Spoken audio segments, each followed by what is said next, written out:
Bank of ఇండియాలో short circuit. పొగలు చెలరేగడంతో కలకలం. కావలి పట్టణంలోని జనతాపేటలో ఉన్న బ్యాంక్ ఆఫ్ ఇండియా శాఖలో బుధవారం షార్ట్ సర్క్యూట్ కారణంగా ఒక్కసారిగా పొగలు చెలరేగడంతో బ్యాంకు ఉద్యోగులు, ఖాతాదారులు భయాందోళనకు గురయ్యారు. సమాచారం అందుకున్న ఫైర్ సిబ్బంది వెంటనే ఘటన స్థలానికి చేరుకుని పరిస్థితిని అదుపులోకి తీసుకొచ్చారు. బ్యాంకు ఆవరణలో ఏర్పడిన పొగను తొలగించి విద్యుత్ వ్యవస్థను పరిశీలించారు. ప్రాథమిక విచారణలో షార్ట్ సర్క్యూట్ కారణంగానే ఈ ఘటన చోటు చేసుకున్నట్లు అధికారులు తెలిపారు. ఈ ప్రమాదంలో బ్యాంకుకు సంబంధించిన పలు ఫైలు దగ్ధమైనట్టు సమాచారం.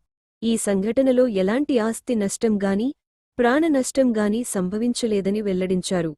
అధికారుల అప్రమత్తతతో పెద్ద ప్రమాదం తప్పిందని స్థానికులు పేర్కొన్నారు. ఘటనపై పూర్తి వివరాలు తెలుసుకునేందుకు సంబంధిత అధికారులు విచారణ చేపట్టారు.